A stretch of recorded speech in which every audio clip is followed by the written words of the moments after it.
vez uma excelente noite a vocês que estão nos assistindo. Sejam muito bem-vindos a mais uma edição do programa Na Vida da Verdade, com o oferecimento Anjos da Esperança. Esse programa chega até você através dos Anjos da Esperança, que fazem recorrentemente as suas doações.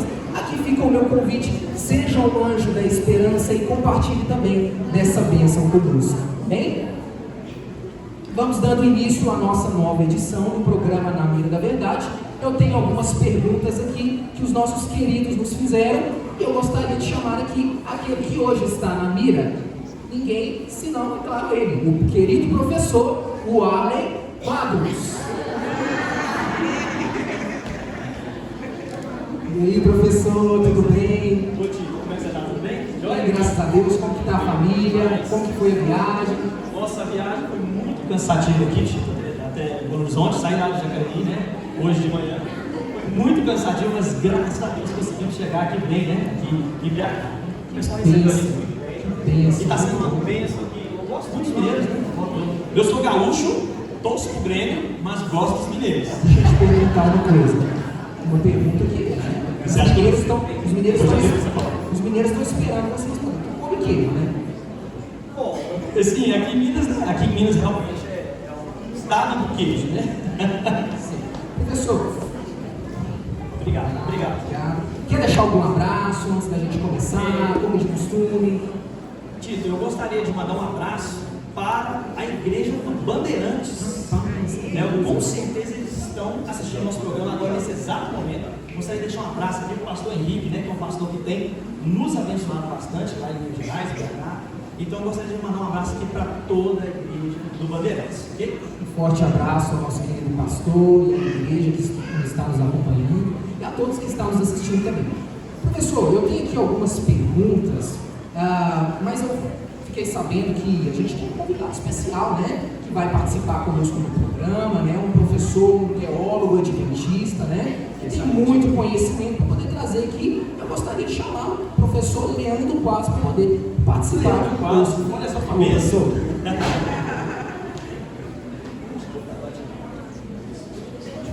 Deixa ele no meio. Ô Tito, hoje... Boa noite, amigos. Estou conhecendo aqui o Arlen Quadros e o Tito de Belo Horizonte. Está com vocês aqui. Muito bom ver a igreja cheia, animada para a nossa programação. Obrigado pelo carinho de vocês. Eu vim muito para Belo Horizonte, né? Minha esposa é daqui, a Nayara. Então, eu sempre arrumava uma desculpa para namorar e pregava numa igreja. Fazia as duas coisas, né? Fazia a obra a meu favor e a favor dela também. Então, foi uma bênção, momentos muito agradáveis aqui. Hoje eu estou aqui com a minha cunhada, a Keila, o Júnior, meu concunhado, as meninas, a Gia, a Júlia, faltou outro sobrinho que não está aqui hoje, Gabriel, mas estou com a família aqui. E obrigado, irmãos, por vocês estarem aqui conosco. Esperamos que hoje, no nosso estudo da Bíblia, Deus fale ao seu coração por meio de alguma resposta, seja aquilo que você necessita, né? E obrigado ao meu amigo também, Oriel, minha esposa, que me permitiram estar aqui, amigão de longa data. Oriel foi a pessoa que me trouxe a primeira vez para Belo Horizonte. E aí no Bias Fortes, onde eu estava pregando, lá eu conheci a minha esposa Nayara. O Oriel é o Oriel casamenteiro também. Tem história, né? O trio Viana estava cantando lá em Bias Fortes. E aí eu conheci minha esposa lá, começamos uma amizade e coitada, né? Você deu mal depois. Deus seja louvado pela sua presença, pastor. Nós estamos felizes demais, né? Que Deus possa te usar grandemente, né? Agora são 2 títulos, né? Hoje dois títulos. Hoje é um dia muito bacana para mim, porque eu me desvinculei um pouquinho, né, da aflição que é responder as perguntas. Imagina o professor Leandro passa lá em rede nacional, porque quando chega as perguntas aqui para mim, e ele sabe, né, a gente faz as perguntas ao vivo também. Assim, a gente já pega as perguntas ali e tal, né, não é nada bolado de casa. E graças a Deus tem abençoado, né? São 2 anos de vigília, esse grupo nosso, né, Despertar. Todo terceiro sábado. Todo terceiro sábado. A grande BH, todos estão convidados a comparecer. Inclusive amanhã tem a vigília, né? É claro que tem a programação do Leandro, mas só que já estão esgotados, né? As pessoas que vão participar do seu projeto. E nós vamos estar amanhã na igreja de Vista Alegre. Acho que o pessoal está colocando um banner aí, né? Então, para quem não vai lá acompanhar o Leandro, então, né, compareça na nossa vigília. Então, nós temos 2 anos já com esse projeto, respondendo essas perguntas, baseadas no seu programa. E antes de nós iniciarmos aqui, nós vamos fazer um revezamento, né? Ele faz uma pergunta e eu faço outra. Mas eu gostaria de agradecer, porque aqui está aquele plano de Deus, né? Que Ele usa instrumentos para falar para outras pessoas do amor de Deus, que você sempre fala no seu programa. Eu estou aqui hoje graças ao seu programa, né? O Espírito Santo usou você, porque eu tinha muitas dúvidas, em relação à existência de Deus. Depois eu comecei a frequentar a igreja, né? E comecei a frequentar a igreja, mas só que eu continuei com dúvidas. E então eu assisti, chegou um dia para mim, um vídeo do Na Vida Verdade, e eu tive acesso a esse programa, comecei a assistir, batizei na igreja, você participou lá no meu batismo, minha esposa está aí hoje, né? Meu esposo está aí, e tem muitos aqui estudantes da palavra, né, de Deus, através do nosso trabalho, né? O pastor Henrique sabe, e olha só para você ver o seu trabalho, olha o tanto de frutos que está gerando, né? Então Deus seja louvado, né, pastor? Deus seja louvado. Estou muito honrado de saber que Deus trouxe um filho dele com você para a igreja por meio do trabalho do Namira, né? É uma bênção isso. Tu me falou ali que até pessoas você já conduziu ao batismo pelo ensino bíblico. Hoje eu sou professor do colégio adventista, não só de história, filosofia e sociologia, mas de ensino religioso também. E eu tenho pregado sobre, né, as nossas crenças, os nossos princípios, e muitos alunos também têm acesso. Que honra, irmão. Obrigado por repartir isso comigo. Depois quero que tu me conte mais essa história. Amém. Vocês como é que éramos a palavra de Deus? Um semeia, depois o Espírito faz crescer e por aí vai. É verdade. Aqui, Juninho, Tito, né? Hoje eu vou ser o Tito 2, você é o 1. Faça a primeira pergunta para ele. Tá? Nossa primeira pergunta do nosso querido telespectador, o nome dela é Isabel Cristina. A pergunta dela é em relação ao batismo, professor, e ela disse aqui que ela gostaria de uma informação sobre a necessidade de passarmos por um novo batismo, após passarmos por conhecimento ministrados por professores da igreja adventista. Qual que é a importância, qual que é o porquê desse novo batismo? Acredito que, como ela retrata a questão da necessidade de um novo batismo, muito provavelmente é porque ela já é batizada, já foi batizada, né, em alguma denominação, e quer entender qual é a necessidade de um batismo novamente. Muito boa pergunta. Veja bem, minha irmã, primeiramente parabéns por você ter o coração aberto ao Espírito, né? Você vai percebendo que Deus vai revelando coisas novas, e aí você vai sentindo a necessidade de aceitar e se comprometer com essas verdades novas. Mas eu tenho uma coisa para te dizer sobre o batismo ou rebatismo. A Bíblia, ela não manda, mas também não proíbe rebatizar. Então eu vou te dar uma opinião objetiva e vou te citar a opinião dentro da nossa igreja, que para mim é a mais equilibrada sobre o assunto, que é da própria Ellen White, cofundadora do Adventismo. Em primeiro lugar, o seu batismo, se você foi batizada em nome do Pai, do Filho, do Espírito Santo, e foi batizado por imersão nas águas, o seu batismo é válido diante de Deus. Por quê? Porque em Mateus 28:19, Cristo ensina que o batismo tem que ser em nome do Pai, do Filho e do Espírito Santo, e porque a palavra batismo, no grego baptizo, ela significa mergulhar, afundar. Então o batismo bíblico é esse.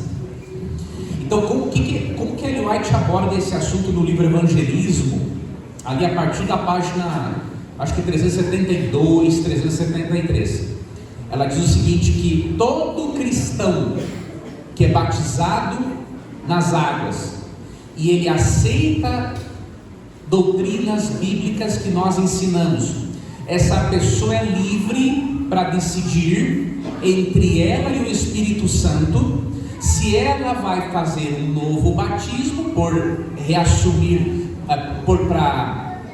para evidenciar essa nova fé, essas doutrinas a mais que ela aprendeu, ou se ela vai aceitar uma profissão de fé. Então você não é obrigada ou obrigado a um novo batismo. Então o que ela diz o seguinte: o Espírito Santo, ele pode dizer para você o seguinte: filho, eu quero que você faça uma profissão de fé, porque se você viveu em conformidade com os princípios cristãos que você aprendeu, você não apostatou, você não saiu, você pode ter uma profissão de fé. Aí o pastor vai ter uma entrevista com você, vai conversar com você, vai fazer uma profissão vai entender, vai ver se você entendeu mesmo as doutrinas, se é isso que você realmente quer. E aí ele faz uma série de perguntas para você aqui na frente, objetivas, para você professar a sua fé agora nas doutrinas que você conheceu bíblicas, ensinadas pela Igreja Adventista.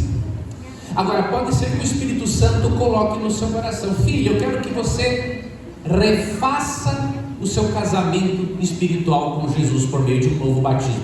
Também pode. A igreja não vai impedir você de fazer nenhuma coisa nem outra. O que não pode é ser coagido. E o que não pode é você pensar que o teu batismo não foi válido. Claro que foi. Agora, se você foi batizado só em nome de Jesus, em uma igreja antitrinitariana, que batiza em nome de Jesus porque não crê na Trindade, ou se você foi batizado por aspersão, que é um pouquinho de água na cabeça, ou por infusão, que é mergulhar o corpo e derramar uma chuquinha, aí você tem que ser batizado realmente de novo, porque aqueles outros tipos de batismos não são batismos à luz do texto bíblico. E aí, para finalizar, talvez esteja perguntando: mas Leandro, então o que Efésios 4 verso 5 quer dizer quando afirma que há um só batismo? Ali, um só batismo é no sentido qualitativo e não quantitativo. O que isso significa? É a qualidade do batismo, é o tipo do batismo que se refere ali. Então está dizendo assim: há um só Senhor verdadeiro, que é o Senhor Jesus Cristo, há uma fé verdadeira, que é a fé cristã, e há um só batismo verdadeiro, que é o batismo cristão, em nome do Pai, do Filho e do Espírito Santo, e por imersão. Então veja, a Bíblia não manda batizar, mas também não proíbe. E finalizo com aquele exemplo de Atos 19, 1 a 6. Você vê um exemplo de pessoas sendo batizadas nas águas novamente. E ali, naquele contexto, eles foram batizados novamente nas águas, porque Paulo queria marcar a entrada deles na comunidade cristã, e eles não tinham entendimento de quem era o Espírito.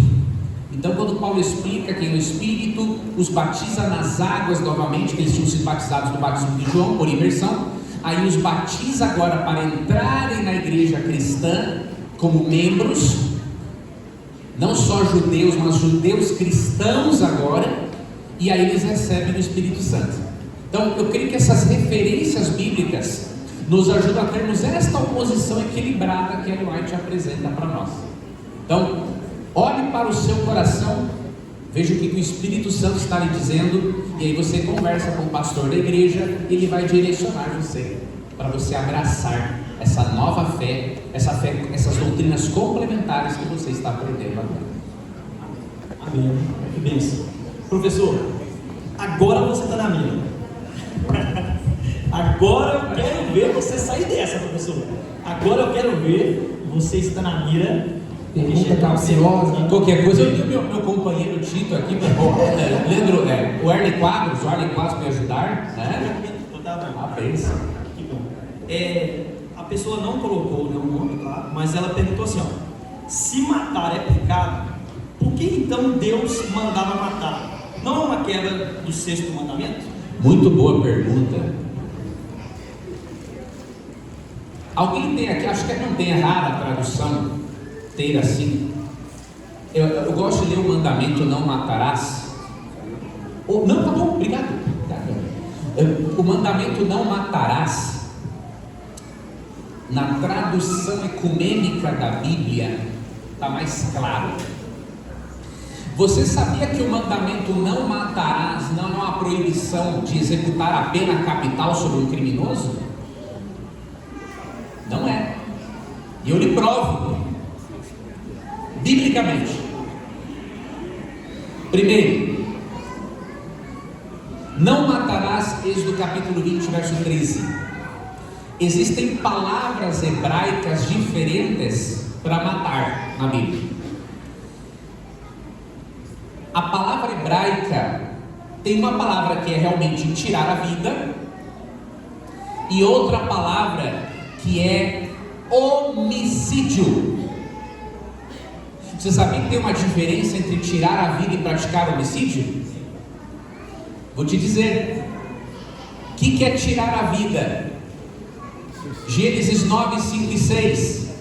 A pena capital foi dada por Deus quando existia só Noé, a família dele e os filhos, 8 pessoas. Aí quando alguém fala que a pena capital foi dada para Israel, eu fico com vontade de bater a cabeça na parede, de tanta imbecilidade.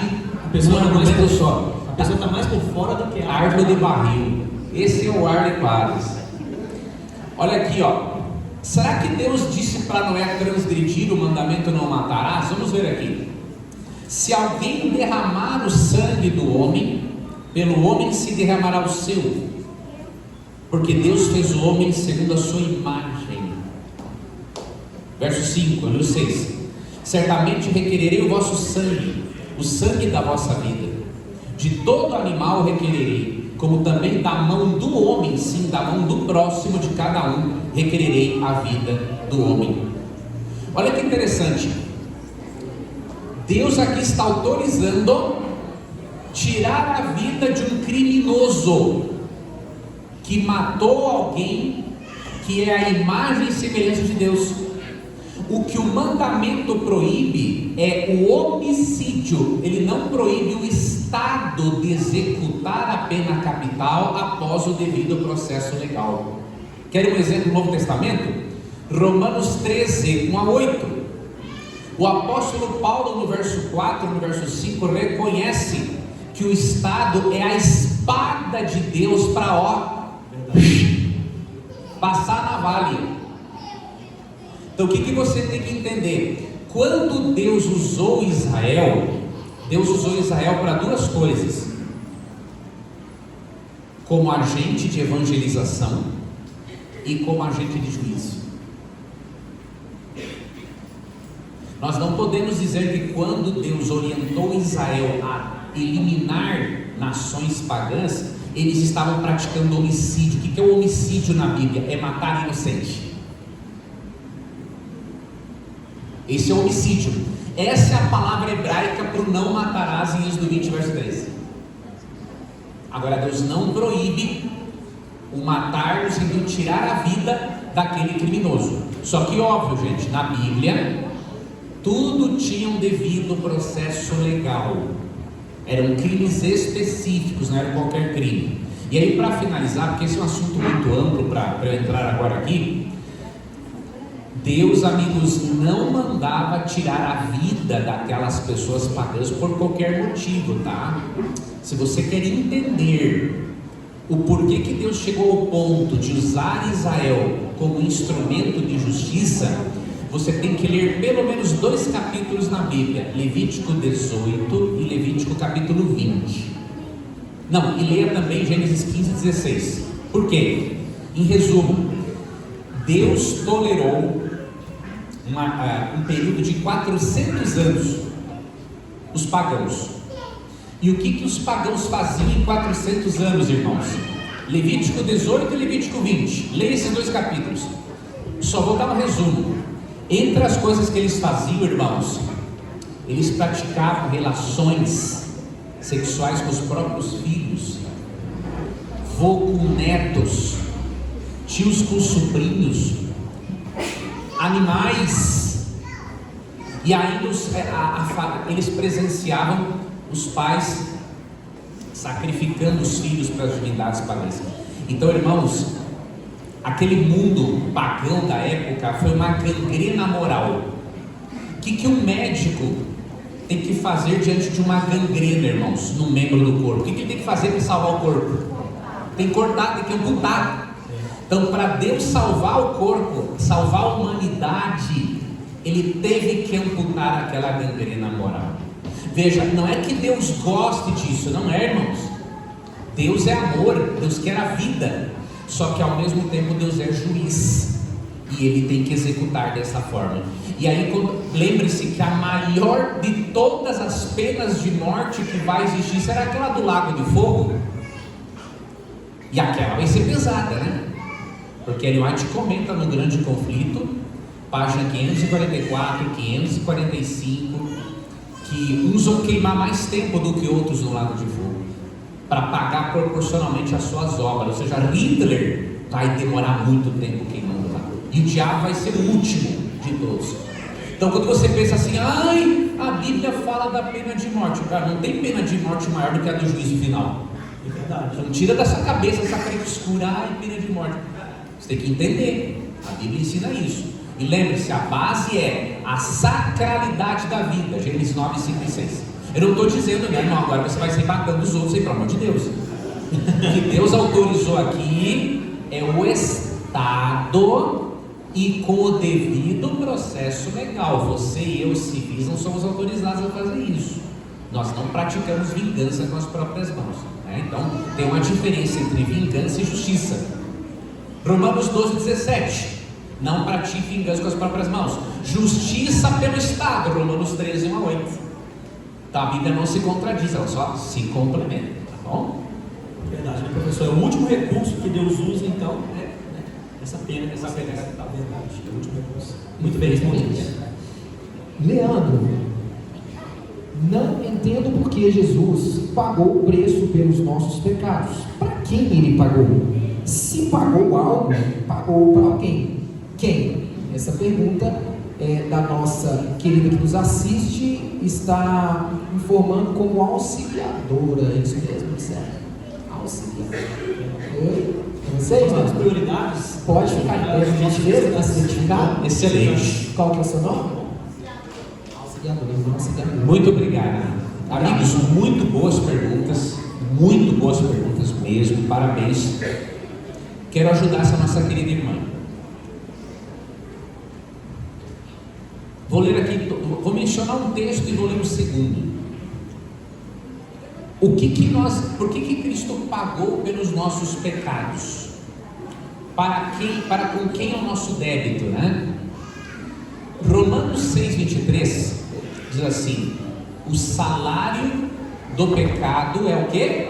A morte. Aí complementa: mas o dom gratuito de Deus é a vida eterna em Cristo Jesus nosso Senhor. Então, quando você e eu nascemos pecadores, nós temos um débito para com Deus e a lei dele.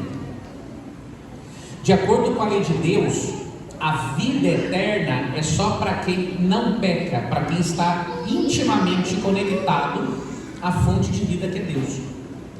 Então, quando nós pecamos, amigos, nós adquirimos um débito moral. E no aspecto judicial, Deus é amor e Ele é o que também? Justiça. Deus ama os seus filhos, mas Deus tem leis e ordem no universo. Ele, ao mesmo tempo que ama, Ele tem que preservar essas leis e essa ordem, porque senão o universo entra num caos. E pecado, transgressão, exige pagamento de uma dívida. Só que tem um problema. Se você e eu pagarmos a nossa dívida para com Deus, que é devolvermos nossa vida para Ele, o que acontece conosco? Morremos. Então Deus tinha que resolver esse dilema. Ele tinha que demonstrar o seu amor, mas Deus também não poderia demonstrar para o universo que a sua lei é uma bagunça, que o seu universo é uma desordem. Então um pagamento tinha que ser feito. Então o que Cristo fez? Quando Cristo vem, outra coisa, só poderia pagar pela desobediência a essa lei alguém que estivesse à altura da lei, que é o próprio Deus, o legislador. Professor, então pegando um gancho dessa resposta sua, que de repente um amigo não tem que estar nos visitando, ele pode ser que ele ouviu falar que a lei de Deus foi abolida, mas isso não tem limites. Você falou aí que nós temos uma dívida para essa lei, de repente você pode tirar essa dúvida também, se a lei foi abolida por mim. Muito bom, vamos abordar isso também. E é mesmo. Vejam, a coerência do plano de salvação só existe se a lei for eterna. Porque se a lei pudesse ser mudada, Deus faria esse ajuste antes de Jesus vir, até para preservar Ele mesmo. Agora, vocês veem que uma coisa tão séria, como não tem como fazer um ajuste na lei, o que a lei requer? O salário do pecado é o quê? A morte. Então a lei requer o quê? Que o pecador seja morto. Então o próprio fato de Cristo morrer na cruz é uma prova de que essa lei é eterna, porque ela reflete o caráter do seu legislador eterno. E aí o que acontece? Só que tem um problema. Você e eu não podemos ser salvos pela obediência, porque nós não obedecemos essa lei 100%. Depois da transgressão, o nosso livre-arbítrio se corrompeu. E nós temos ainda algo do livre-arbítrio, óbvio, mas a nossa natureza é corrompida. Aí o que Jesus fez? Só o legislador poderia pagar, seria o preço, o resgate à altura do pecador.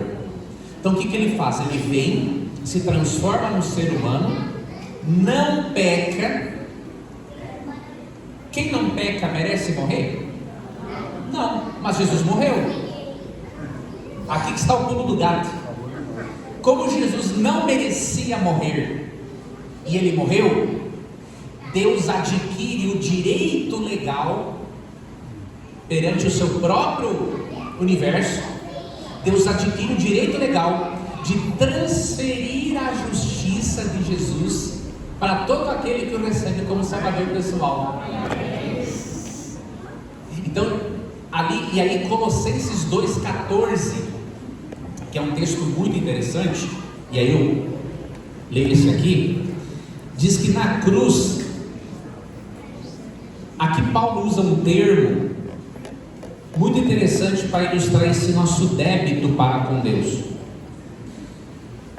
Tem um termo aqui em Colossenses 2,14, que é um termo escrito de dívida. Aqui fala que quando perdoa nossos pecados, ele cancelou o escrito de dívida. O que era esse escrito de dívida? A palavra grega que Paulo tinha em mente aqui era quirógrafon. O que é quirógrafo?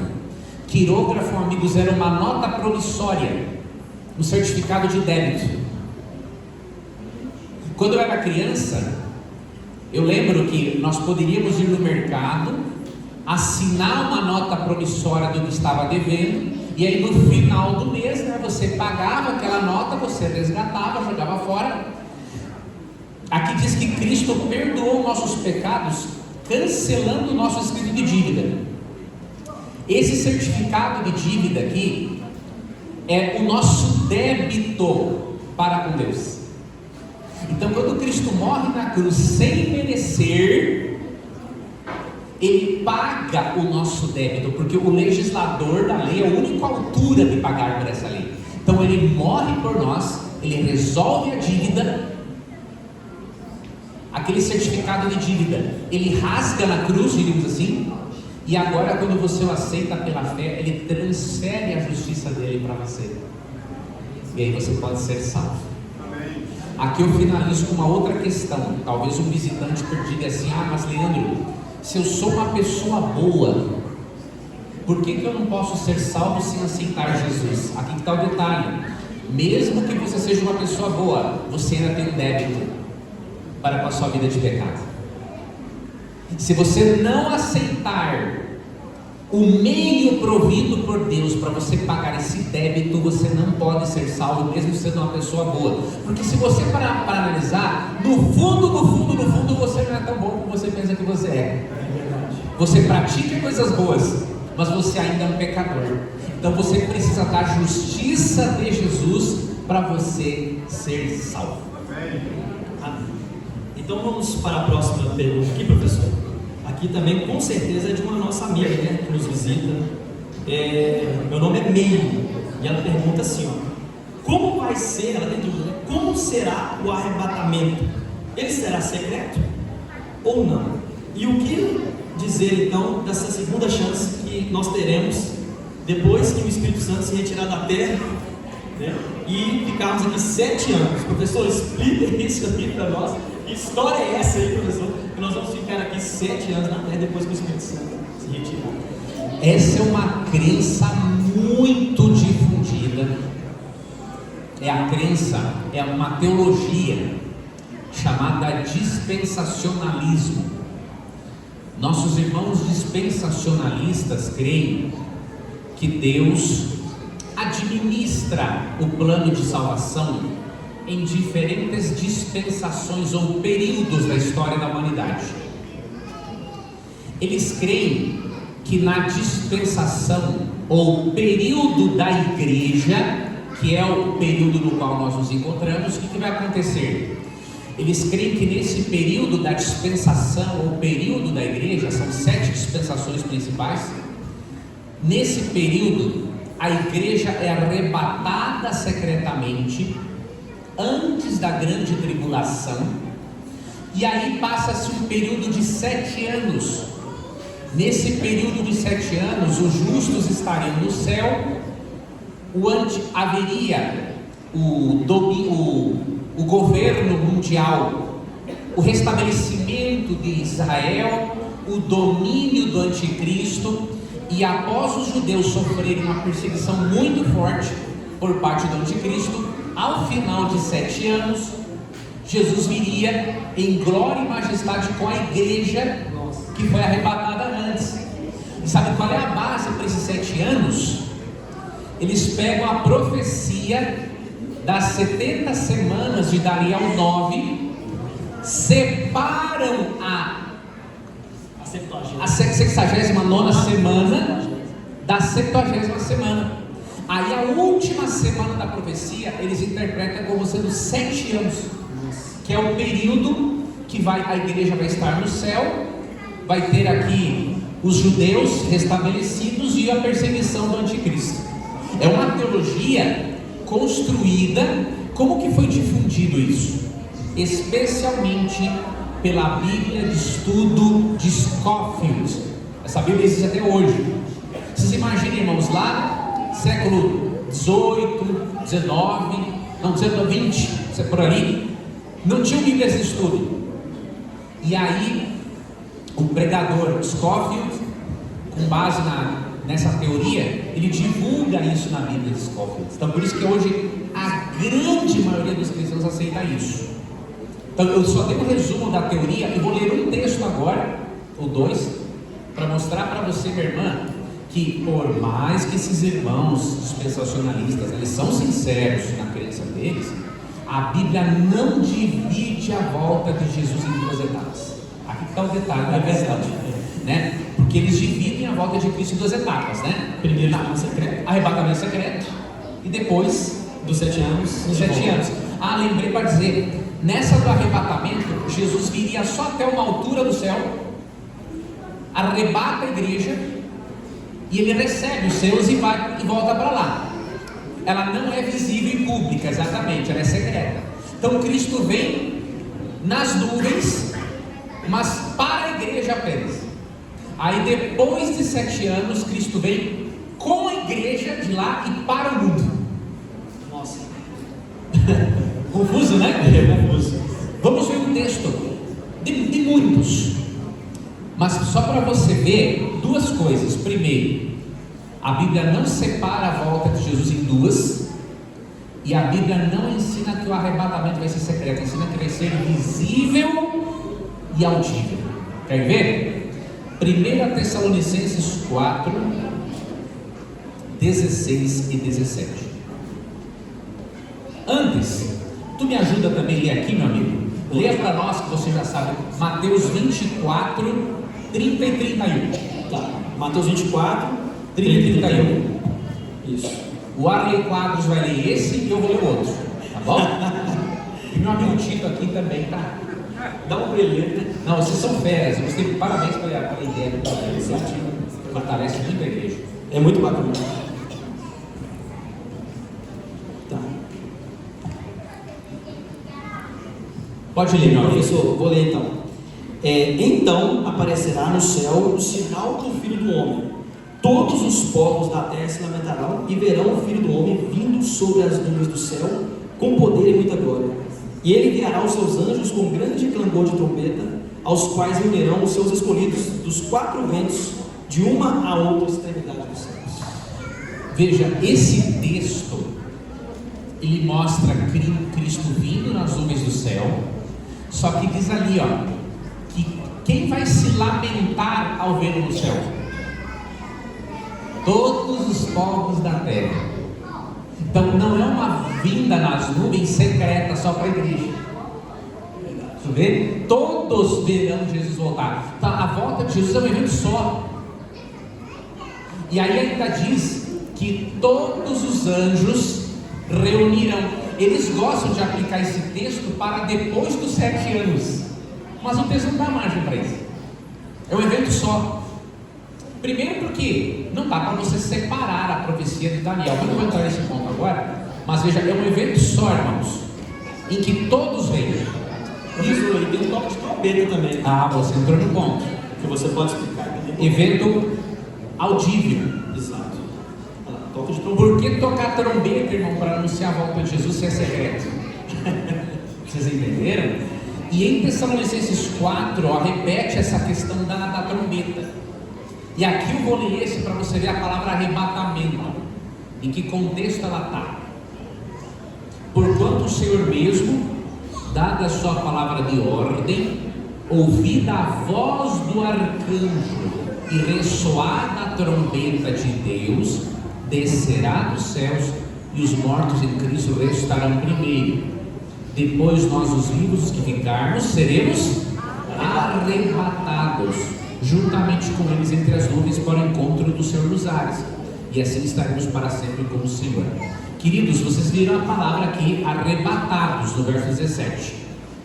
Mas veja em que contexto ela está sendo usada.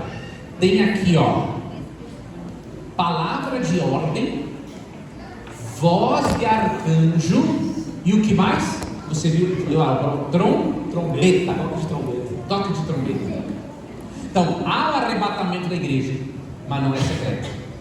Ele é visível e, ó, audível. Então eu sei, minha irmã, que você fez essa pergunta, você aprendeu desta forma, mas agora você já está começando a ter uma luz de que a volta de Jesus não é dividida em duas fases mesmo, uma secreta e outra gloriosa, é um evento único, tá bom? Parabéns, a sua pergunta foi muito bem feita, até porque demonstra que você conhece a doutrina dispensacionalista, né? Você mencionou os 7 anos e tudo mais, então isso é muito importante, tá bom? Que Deus te abençoe, que Deus te dê a luz que você precisa para você entender a doutrina da volta de Cristo, porque muitos irmãos sinceros, se não entenderem, vão ser pegos de surpresa.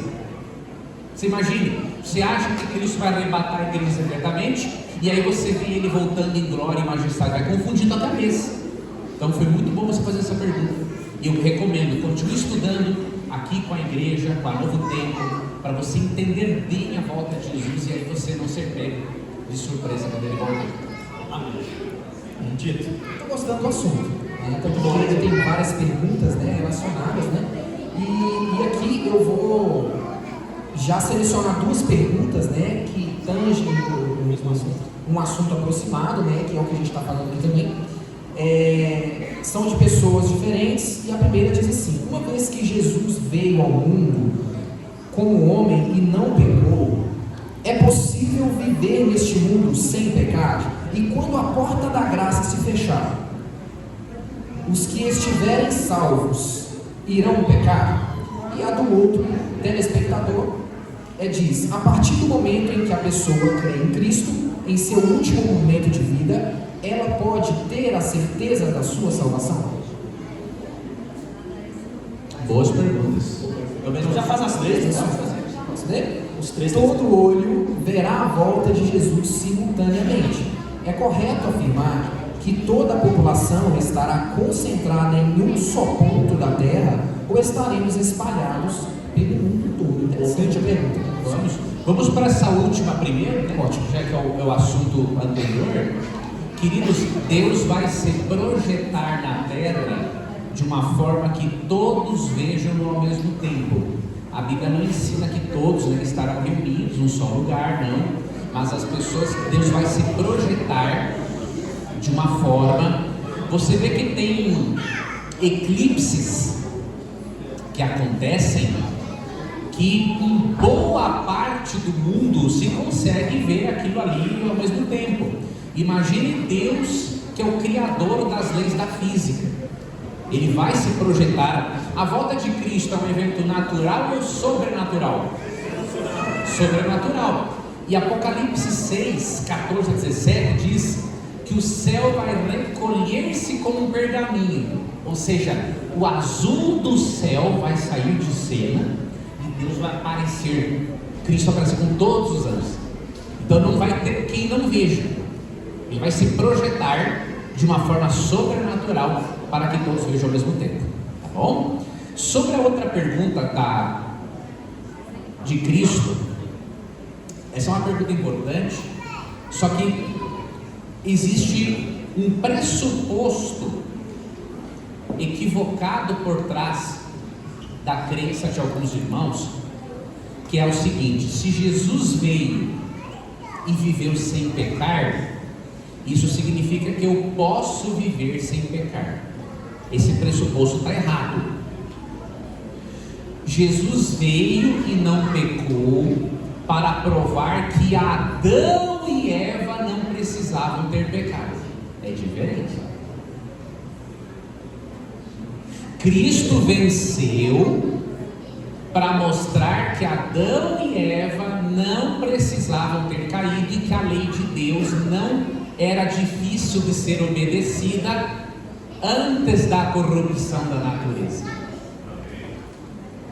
Agora, a Bíblia não ensina, por exemplo, outro detalhe que vocês têm que ter em mente, irmãos: nós não somos iguais a Jesus, somos bem diferentes. Jesus, nós não temos dúvida, ele é 100% humano, só que ele é o que também? Outro detalhe, quer ver o maior problema de compararmos a Cristo?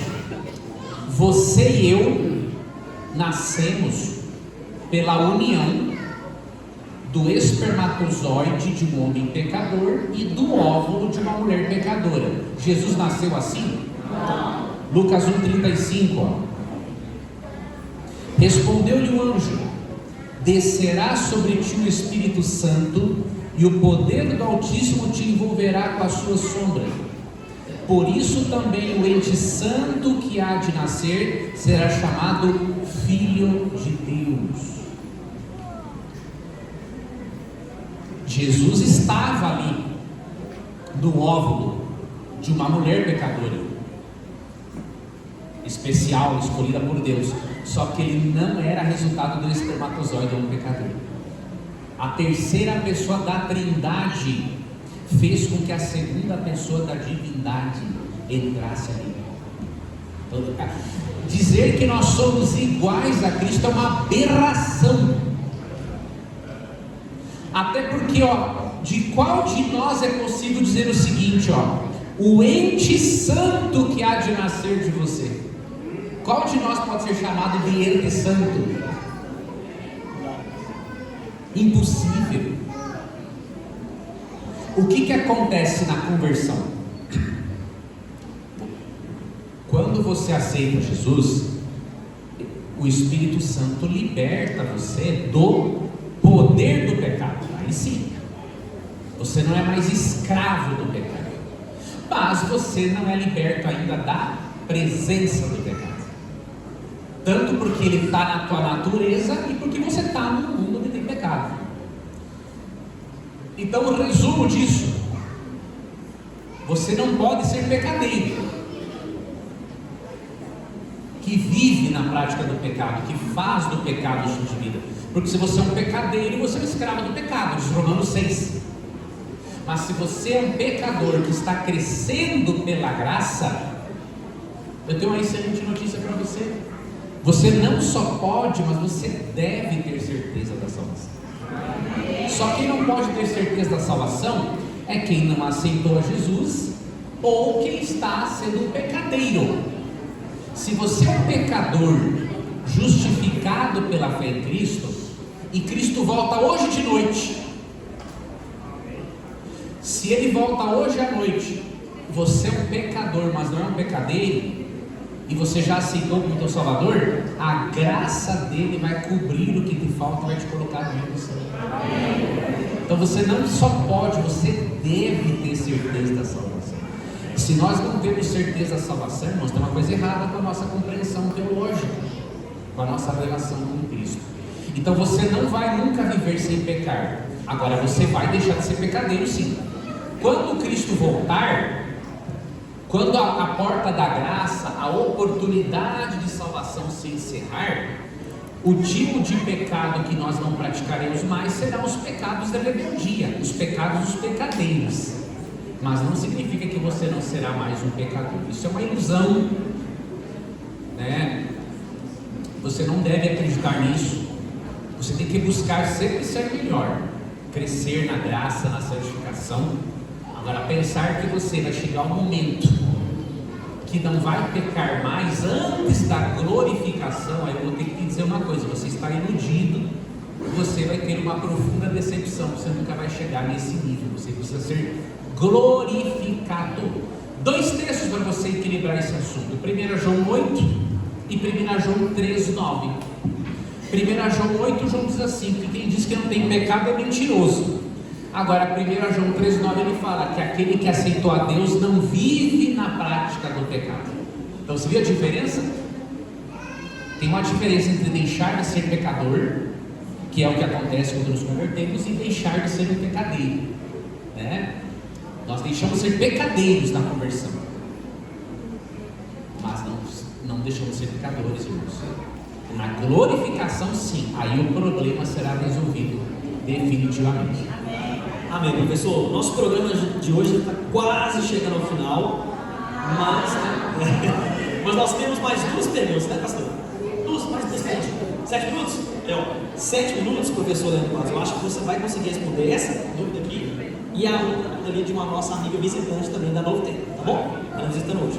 Aqui, a pergunta é da Daniela, tá? Ela quer saber o seguinte, professor: conforme a Bíblia, nós somos almas viventes, ou seja, a junção do corpo mais o fôlego de vida que Deus soprou em nossas narinas. Mas por que a Bíblia usa sempre o termo meu espírito ou espírito, se não acreditamos que temos um espírito? Boa pergunta. É que as palavras alma e espírito na Bíblia, elas têm um campo semântico muito grande, ou seja, tem vários significados. Existe o significado primário de alma, de Gênesis 2,7, que é pessoa viva, ou ser vivo, tá? E existe o significado primário de espírito, que é o fôlego de vida, ali em Gênesis 2,7. Só que essas mesmas palavras, amigos, podem significar mais coisas na Bíblia, tá? Então, por exemplo, vamos para a palavra espírito, que foi a sua dúvida. Ela se refere ao fôlego de vida em Gênesis 2,7. Em João 4,24 diz que Deus é espírito, então a palavra se refere a Deus. Hebreus 12, 22 e 23 fala do espírito dos justos aperfeiçoados, que eram os cristãos que estavam vivos. E aí Juízes 15, 19 fala que ele recobrou o alento, recobrou o espírito, recobrou o vigor. Então veja, ela tem vários significados. E às vezes a palavra meu espírito quer dizer meu interior, a sede das emoções. Exatamente. A sede das emoções, do pensamento. Então pensa assim, tem o significado principal, espírito, mas tem outros significados secundários. Aí tu pergunta, mas como que eu sei? Aí o contexto é que vai ajudar você a determinar o melhor significado do termo. Mas pensa assim, significado primário e significado secundário. Isso é comum, tanto no grego quanto no hebraico. Tá? Perfeitamente, professor. Eu não poderia deixar de parabenizar nessas respostas com profundidade teológica maravilhosa, que Deus possa abençoar tanto quem prega, tanto quem está nos ouvindo, né? Que é agraciado, né, com a mensagem de Deus através do seu instrumento. O tempo não dá, O tempo nunca dá. Mas você responde na próxima vigília. Exatamente. Né? As que não você responde. Eu vou ter tempo para poder treinar elas em casa dessa vez. Mas aí você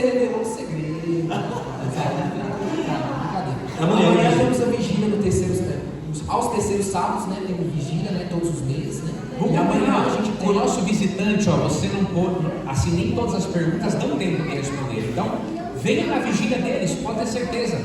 As perguntas que não forem respondidas, a sua pergunta, visitante, poderá continuar sendo respondida. Tá bom?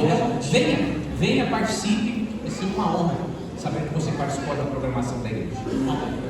A pergunta agora é da Tamires. Ela pergunta, eu já vou juntar duas perguntas aqui que estão relacionadas. Quais são as causas que nos revelam que a volta de Jesus está próxima? E o outro diz de onde vem, de onde surge, né, a ideia adventista do tempo do fim, em 1798. Certo. Por causa do tempo, eu vou ser bem breve, mas eu vou te ajudar a você já começar a entender esse assunto. Veja, a brevidade primeiro da volta de Jesus, amigos, nós percebemos em profecias apocalípticas, na verdade, também apocalíptica, mas especialmente Daniel capítulo 2 e também os sinais que indicam a proximidade desse fim. Eu recomendo que você estude Daniel 2, porque ali mostra que antes da volta de Jesus surgiriam grandes impérios mundiais. Deus contou a história para Daniel e para Nabucodonosor, rei da Babilônia, por meio daquela visão, daquele sonho, na verdade. Ele disse que, olha a sequência dos impérios mundiais, antes de chegar ao império divino, né, universal: Babilônia, Medo-Pérsia, Grécia, Roma, Europa, que seria a Roma dividida, e diz que depois que existisse Roma dividida, Jesus voltaria naquele momento. Nós já temos Roma dividida. Além disso, nós temos os sinais. E aí Jesus disse que quando nós víssemos esses sinais, o que nós deveríamos fazer ao vermos esses sinais? De Mateus 24, tá? Leia depois Mateus 24, Lucas 21. Mas depois desses sinais, Jesus disse aqui o seguinte, ó, Mateus 25,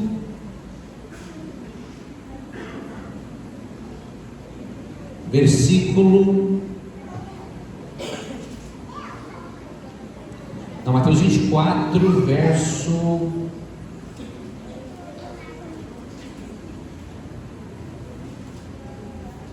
22, 23... Não, esse é Mateus, esse é Lucas 21, só um momentinho. Esse aqui é Lucas capítulo 21, versículo... Você fala aqui 35. Esse dá a parábola da exortação da vigilância. Ah, verdade. Né? Aqui, ó, 31, ó. Assim também, quando virdes acontecerem estas coisas, que são os sinais descritos, sabei que está próximo o reino de Deus. Então o reino de Deus está próximo, irmãos. E sobre a profecia de 1798, é que ali está relacionado a profecia dos 1260 anos de Daniel capítulo 7. Ali marca um período que começaria em... Deus fala de uma profecia de 1260 anos de domínio papal, que foi de 538 a 1798. Então é naquele período ali que começa o tempo do fim, de acordo com a profecia. Só que eu não teria como estudar com vocês isso agora, por causa do nosso tempo. Então eu te dei uma breve introduçãozinha para você começar e seguir adiante, tá bom? Professor, que bênção, viu? O programa Prazer, foi maravilhoso. É um prazer muito grande estar aqui com você, né, Tito? Nosso Prazer. verdadeiro Leandro Quadros, né? Digamos assim, o original, né? É um prazer muito grande. Aí o nosso pastor distrital aqui agora vai conduzir aí o restante. Meu irmão, muito obrigado. Muito obrigado, te agradeço. Se vocês dois puderem guardar essas cadeiras no cantinho ali, professor Leandro Quadros, é um privilégio para nós. A igreja hoje está completando esse mês 37 anos. 37 E anos. você é um dos presentes para a igreja, né? E vocês também. Tem gente de Militério, Centro Barreiro, né? Os irmãos bandeirantes. Olha, o Leandro Quadros, ele tem muito, eu li o currículo dele aqui, mas ele é especialista também em sexo, palestra para casais amanhã no caso, às 15 horas. Sexo espetacular. Quem se inscreveu aí? Vai aproveitar e receber. Vai ganhar um livro, vai ter Lúcio Monteiro, vai ter um bolsinho de pizza. Então amanhã eu sei que você tem um dia muito intenso. Muito intenso. Mas eu queria chamar o Arlen, que desses alunos. Eu queria ter um momento agora. Todos os alunos do Arlen vêm até aqui. Natan, faz favor. Natan foi jogador do Palmeiras, teve na seleção brasileira. O Natan teve no América, atualmente é jogado na América. Silêncio, por favor. O Natan, ele deixou a carreira de atleta, ele tinha possibilidade de ir para a Europa, com a carreira pela frente. E o Natan também assistia o programa do Novo Tempo. E eu queria, pastor Davo, nós vamos ter um segundo momento, que o pastor Davo vai orar por essas pessoas. Todos os que estão aqui, que não são batizados, eu gostaria que você viesse até aqui para receber uma oração. Aqui está a Luciana, que batizou em julho, aluna do Arlen Quadros, né? Todas as pessoas que não são batizadas, faz favor. Está aqui o Edson também, que é aluno do Arlen. Eu queria que você subisse todos aqui no altar e o pastor Davo fazer uma oração para vocês. Nelson. Todos os amigos que estão aí, que não são batizados, vem aqui Vicente, vem cá Vicente. E aí, após essa oração, Natan, esse grandão aqui, assistia Novo Tempo, ele já é batizado, batizou na Semana Santa, né? Lá no Milionários. Vem, irmãos, por favor. Vocês têm até direito de tirar uma foto com o nome.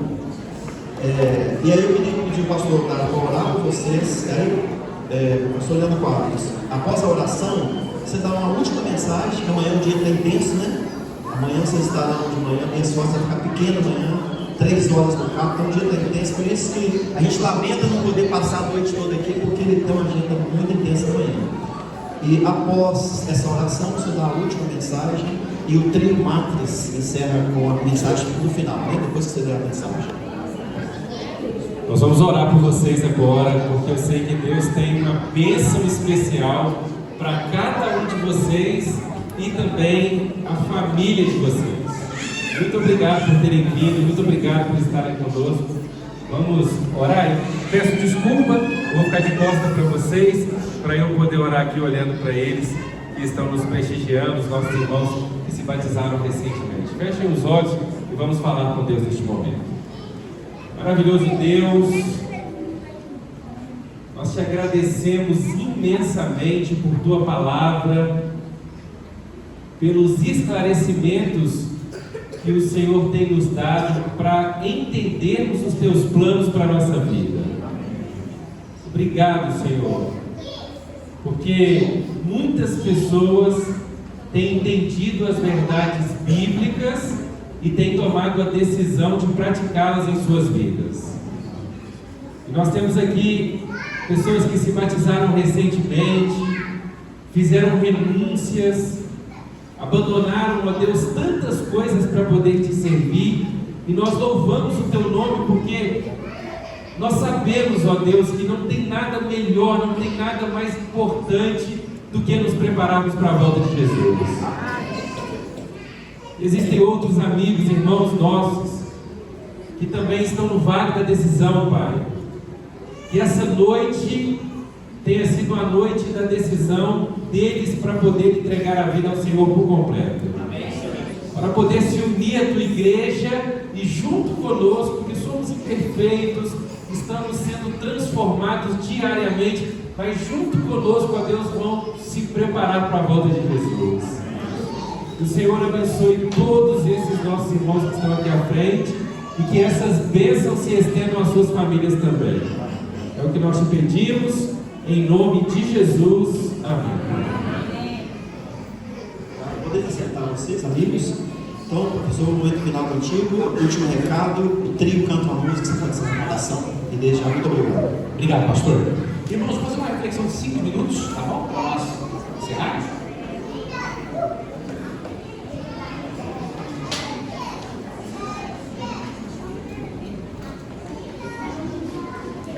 Você já ouviu falar Você já deve ter ouvido falar, com certeza, dos chamados salmos imprecatórios. O que é um salmo imprecatório, Leandro? fazer uma imprecação, ou um salmo imprecatório é um salmo onde o salmista clama a Deus por justiça contra os seus inimigos.